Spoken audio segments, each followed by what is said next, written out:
Le chef de l'État s'est entretenu avec le ministre burkinabé de l'administration territoriale, de la décentralisation et de la sécurité, le colonel Auguste Denise Barry. Les deux hommes ont échangé sur les projets communs.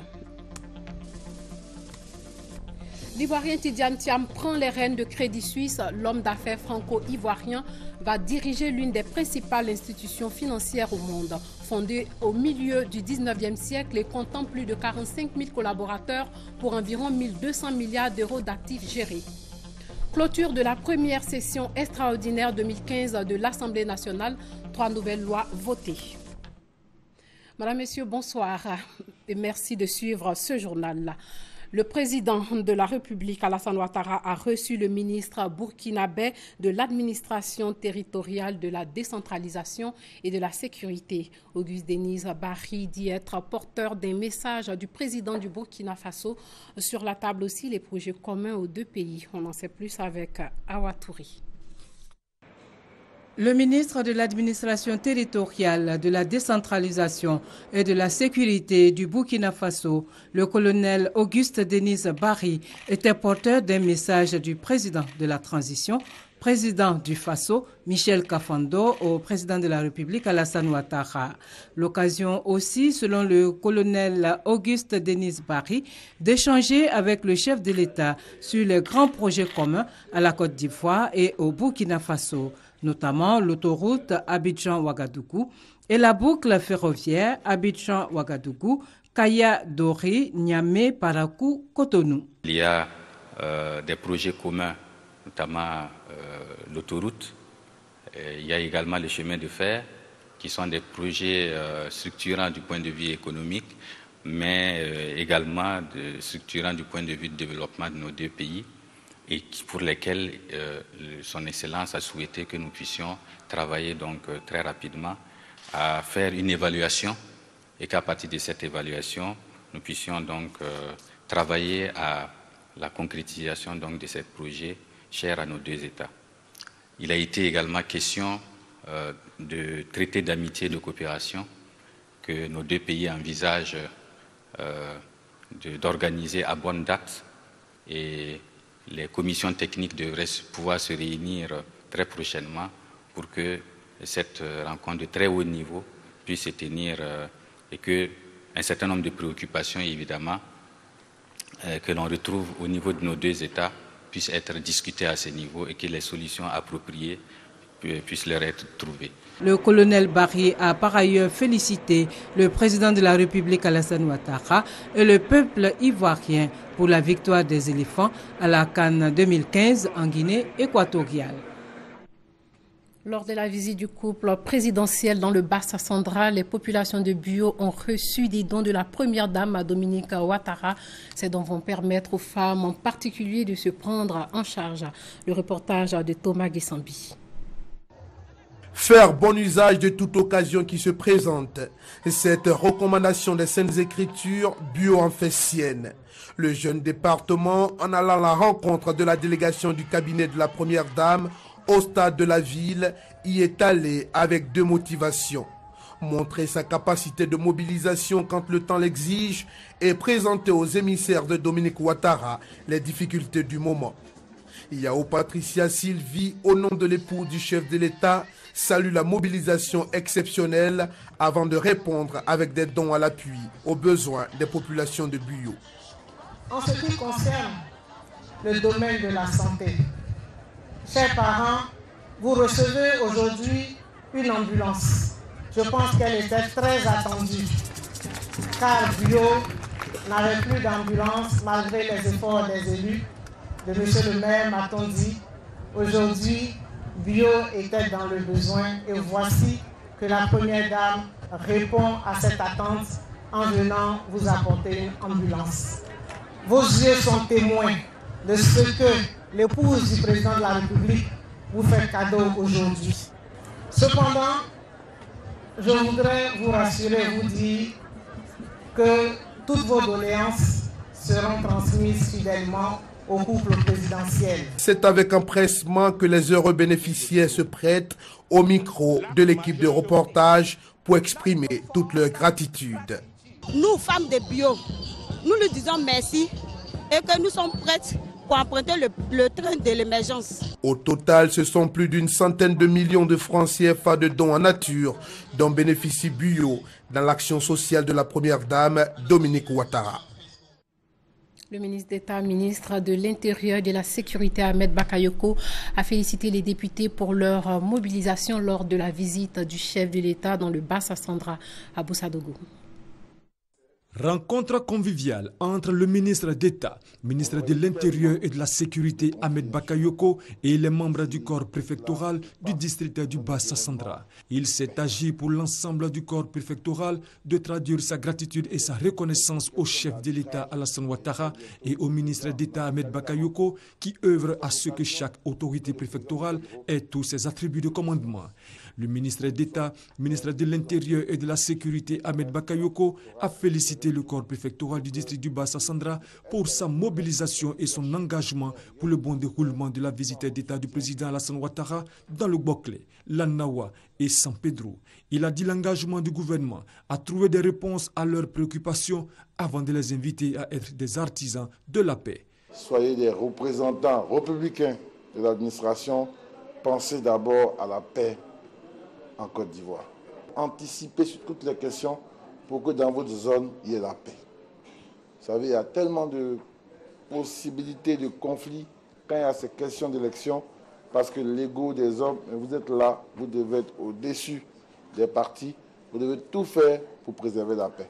Cette rencontre entre le ministre d'État Ahmed Bakayoko et le corps préfectoral du district du Bas-Sassandra s'inscrit dans le cadre de la visite d'État du président Alassane Ouattara dans le sud-ouest.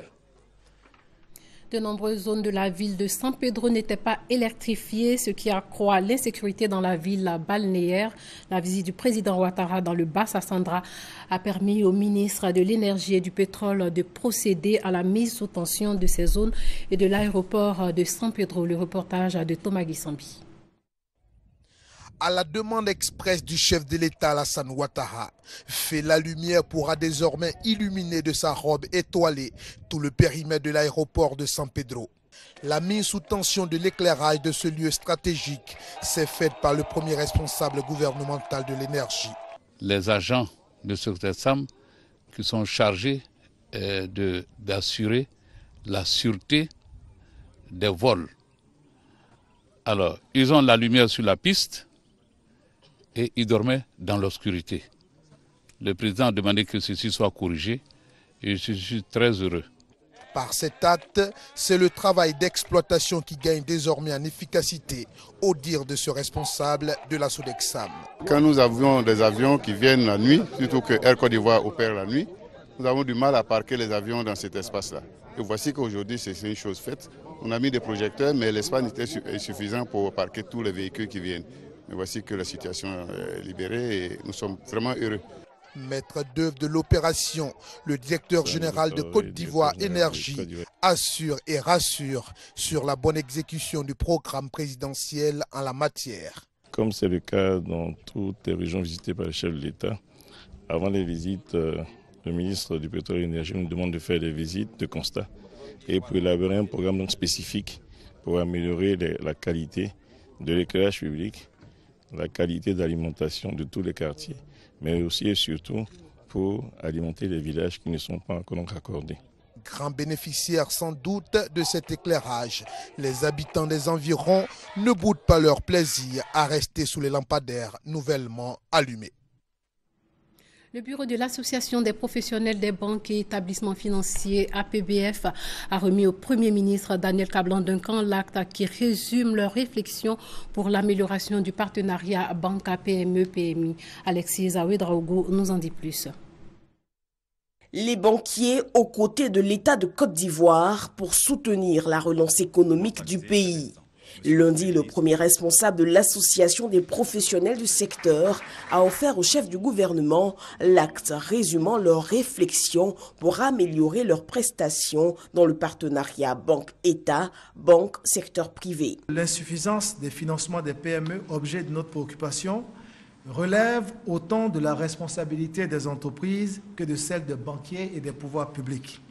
Il en résulte donc une action concertée de tous les acteurs de l'écosystème banque État et PME permettra de surmonter les obstacles à un financement plus hardi des PME. Ce sont les éléments de cette approche analytique que l'APB a repris dans le présent document, qui constitue pour nous un référentiel auquel pourraient se reporter toutes celles ou tous ceux qui s'intéressent à ce sujet. Le chef du gouvernement, qui a salué cette initiative, a indiqué qu'elle devrait permettre d'encourager plusieurs secteurs, comme celui notamment de l'entrepreneuriat. Il est indéniable que le secteur privé ne pourra être compétitif et performant que s'il s'appuie sur un secteur bancaire et financier dynamique, mettant à sa disposition les meilleurs instruments financiers pour soutenir son programme d'investissement, son besoin en renforcement de fonds propres et éviter les risques liés à un surendettement à court terme. Les actes sont pris, la pratique sur le terrain est donc attendue. Tidiane Thiam, futur directeur général du groupe bancaire Crédit Suisse, enfin en juin. Il va remplacer Brady Dougan, l'ancien patron du Bénet et ministre du plan de Côte d'Ivoire, était depuis 2009 à la tête de l'assureur britannique Prudential. Le reportage de Adama Kodi. La Côte d'Ivoire et partant toute l'Afrique est à l'honneur dans la haute sphère bancaire. L'Ivoirien Tidiane Thiam est à la manœuvre d'une des plus grandes banques du monde, Crédit Suisse. S'il ne prend fonction qu'en fin juin 2015 comme directeur général du géant helvétique, sa nomination a été rendue publique ce mardi 10 mars. À ce stade de sa carrière, Tidiane Thiam donne un autre relief à son CV. C'est que un regard dans le rétroviseur permet d'observer un brillant parcours. Premier Ivoirien à entrer à l'école polytechnique et major de l'école des mines de Paris, il intègre le cabinet de consultants américain McKinsey en 1988. 6 ans après, nous sommes en 1994, il rentre en Côte d'Ivoire et occupe à 32 ans le poste de directeur général du Bureau national d'études techniques et de développement Bénet, avant de devenir ministre de la Planification en 1998. Après la crise de Noël 1999, il retourne chez McKinsey en 2002. En 2008, le groupe d'assurance britannique Prudential lui ouvre ses portes. Il est directeur financier. Un an après, il devient PDG de ce grand groupe d'assurance. Star du business au Royaume-Uni, Tidiane Thiam est alors le premier dirigeant noir d'une entreprise cotée au FTSE, l'indice de référence du marché boursier de Londres. En juin prochain, il aura entre les mains la destinée d'une des principales institutions financières mondiales, fondée au milieu du 19e siècle et présente dans 50 pays avec 45 000 collaborateurs. En février dernier, Crédit Suisse déclarait un bénéfice de 1 300 milliards de francs CFA. Les membres de l'Organisation mondiale du commerce sont convenus d'un accord sur la facilitation des échanges internationaux. Cet accord va occasionner un gain de 500 milliards de francs CFA grâce à la simplification des procédures douanières et à la réduction des lourdeurs administratives. L'accord sur la facilitation des échanges rentre en vigueur le 1er août prochain. Les acteurs du secteur privé et l'administration publique se sont réunis au cours d'un atelier en vue de proposer des stratégies pour renforcer les capacités des structures chargées de faire la promotion des échanges entre la Côte d'Ivoire et le reste du monde. Les députés, eux, ont adopté hier 3 projets de loi, des projets de loi relatifs au code et procédures pénales, à la défense et à la sécurité. La loi interdit désormais la libération du prisonnier après 20 ans de détention. Le reportage de Léon Beau. L'étape de la commission terminée, c'est au tour de la plénière de prendre le relais. 3 projets de loi ont retenu l'attention de 223 députés ce lundi à l'Assemblée nationale. Le premier porte sur l'organisation de la défense et des forces armées de Côte d'Ivoire. Il remplace un test vieux de plus d'un demi-siècle. L'outil de défense qui a été perturbé, qui a été désagrégé par un certain nombre d'événements en Côte d'Ivoire, c'est le moment de faire en sorte que les nouvelles unités qui ont été créées, qui fonctionnaient donc en dehors de 1961, tout cela soit mis dans un cadre juridique. Et c'est l'effort que le président de la République fait pour relever le défi de la situation sécuritaire de la Côte d'Ivoire. Les 2 autres, eux, ont trait au code pénal et au code de procédure pénale. Il s'agit pour la Côte d'Ivoire, signataire du traité de Rome, d'aligner sa législation à celle de la Cour pénale internationale, CPI. Conséquence, les juridictions nationales pourront statuer sur les peines dont était seule compétente la CPI. La peine de mort abolie fait désormais place à la prison à vie.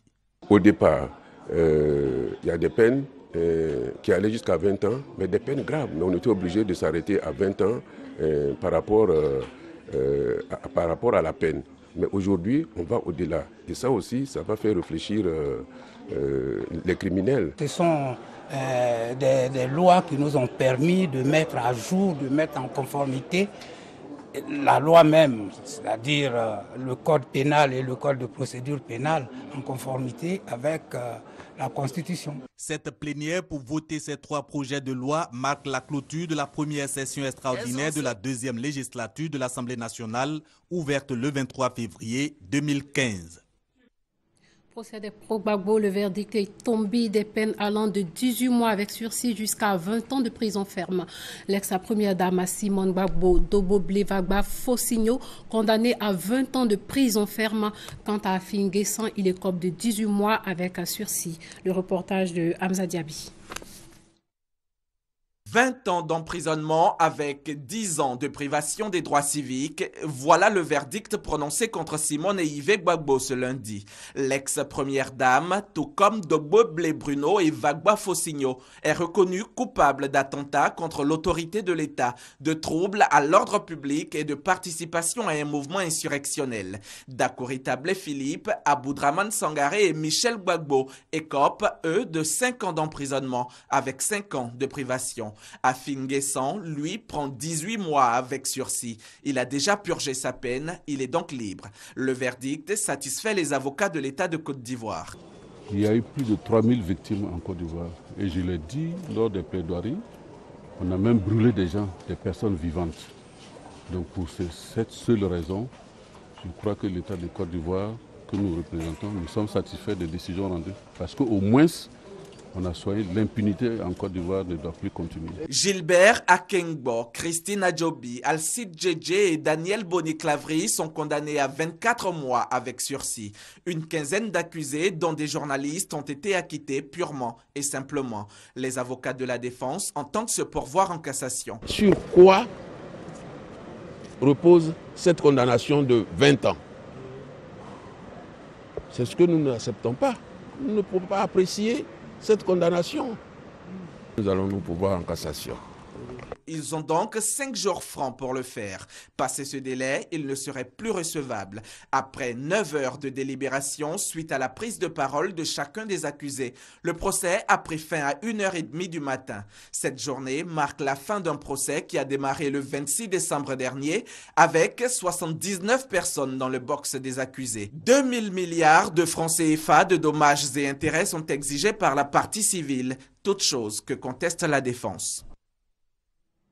Le ministre de la fonction publique et de la réforme administrative a rencontré les syndicats du secteur éducation, formation et ceux du secteur santé médicale. Sur la table, la question de la mise en œuvre du déblocage des salaires. Le reportage de Moussa Koulibaly est commenté pour vous par Christelle Menant. La mise en œuvre du déblocage des salaires au cœur des discussions entre les syndicats et le ministre de la fonction publique et de la réforme administrative. Cette revalorisation des salaires qui aurait dû être appliquée depuis le mois de janvier 2015 connaît un retard. Les fonctionnaires du secteur de l'éducation, formation et de la santé sont inquiets. Le ministre Cissé Bakongo, lors de la rencontre à son cabinet, s'est voulu rassurant. La décision du président de la République sera appliquée. Il ne s'agit pas de débloquer de façon linéaire, uniforme, tous les salaires. Ceux qui ont été recrutés en 2013 ne vont pas attendre un déblocage depuis 1988. Ceux qui ont été avancés également ne vont pas attendre un déblocage qui commence avant leur avancement. Il faut donc faire en sorte que le déblocage soit une mesure qui s'applique de la manière la plus équitable possible à tous les fonctionnaires concernés. Des explications qui convainquent les différents syndicats. Ils ont décidé d'accorder du temps à la négociation. On n'a pas eu de satisfaction, mais tout de même, dès l'instant où le débat s'ouvre, nous pensons qu'au fur et à mesure, on trouvera des points d'ancrage. Les agents de santé sont prévus dans ce déblocage de l'année 2015. Seulement, la date, le début et les modalités n'ont pas pu être communiquées. Donc, nous attendons sur cette question des informations pour rassurer les uns les autres. L'essentiel des préoccupations ayant été prises en compte, les syndicats sont repartis assurés qu'une date de paiement leur sera communiquée après le 13 mars 2015. 5000 cas de décès surviennent chaque année à la suite d'accidents ou de maladies professionnelles et plus de 21 000 cas d'accidents en deux travail. Pour réduire les maladies et accidents professionnels, des chefs d'entreprise ont été formés sur le cadre juridique et institutionnel. On en sait plus avec Adama Kouni. La prévention des risques liés à la santé et à la sécurité au travail, une culture qui manque encore à de nombreuses entreprises ivoiriennes.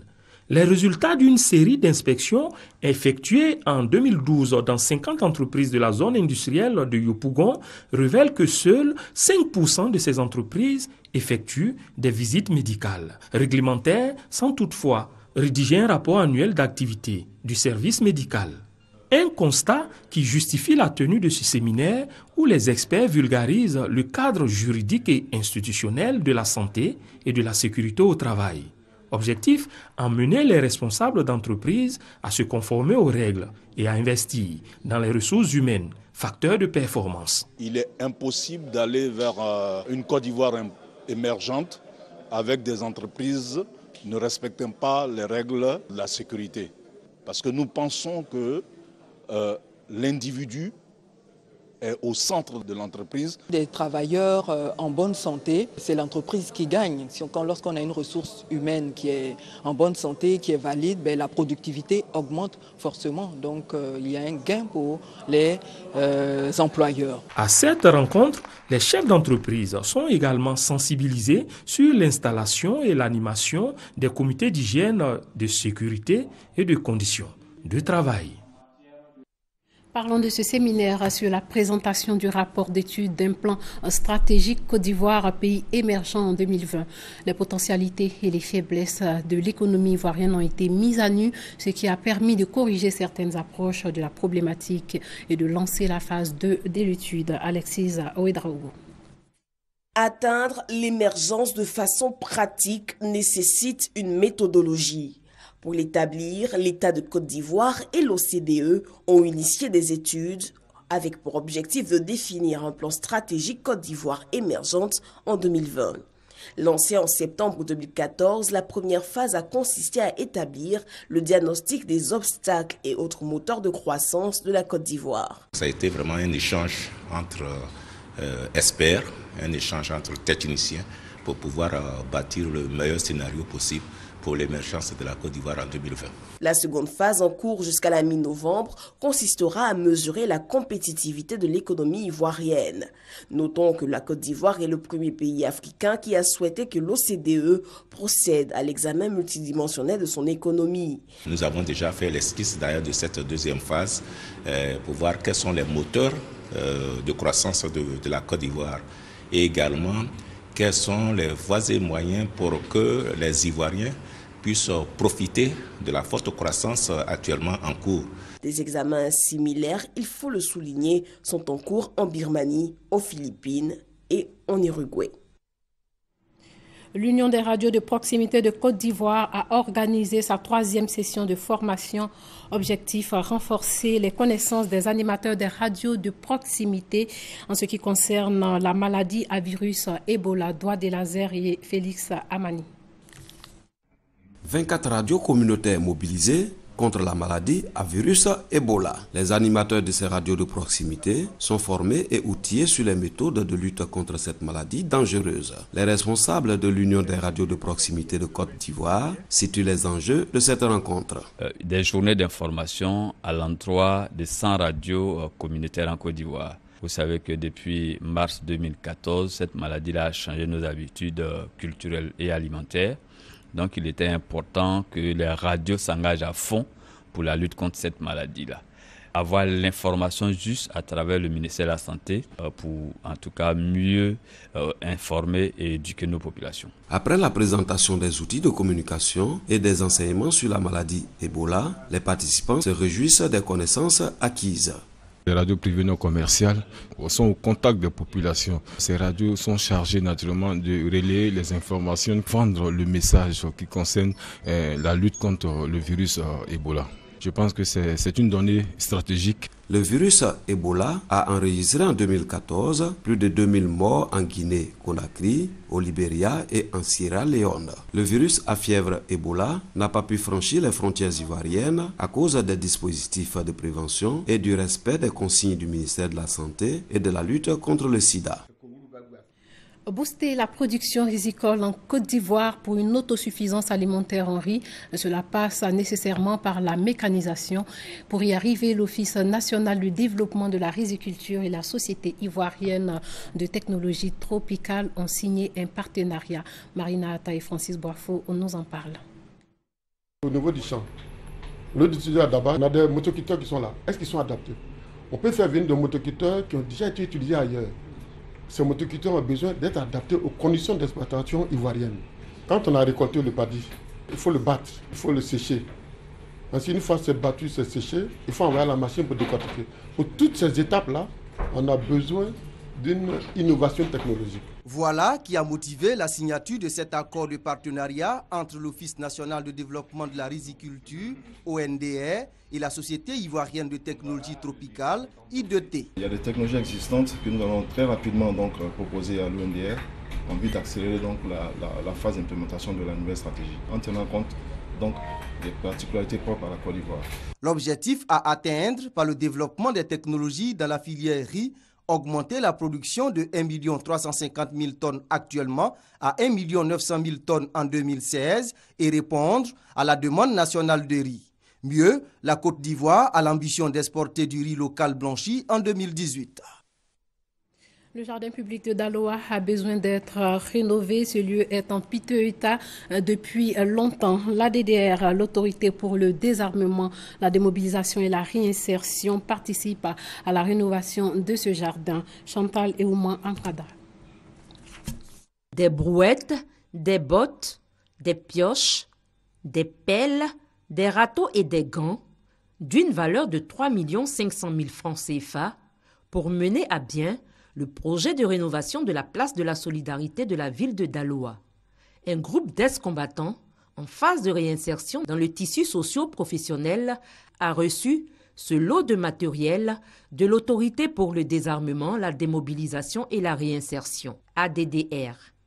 La soixantaine d'ex-combattants bénéficiaires de projets ADDR pourra refaire dans un délai d'1 mois les figures du jardin de la place de la solidarité, à savoir reconstruire la pelouse, les bancs en béton, la peinture, clôturer et éclairer l'espace. Selon le chef du bureau ADDR de Séguéla, Oumar Diaby, qui a procédé à la remise du matériel, il s'agit d'une initiative des ex-combattants qui ont fait une formation dans les centres de resocialisation de Boaké et de Mbayakro. Ces ex-combattants ont choisi volontairement, en attendant la mise en route de leur projet individuel d'intégration à la vie civile, de restaurer gratuitement ce jardin public situé en plein quartier administratif.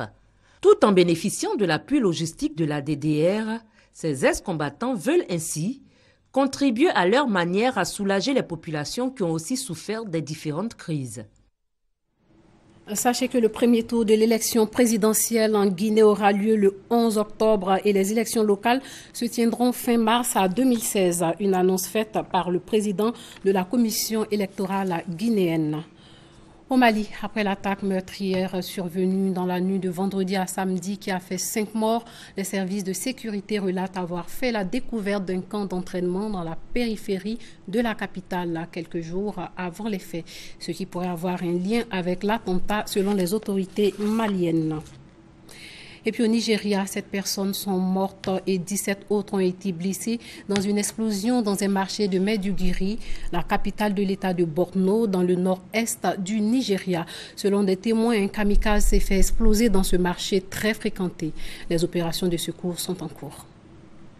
Voilà, c'est la fin de ce journal. Merci de l'avoir suivi. Portez-vous bien.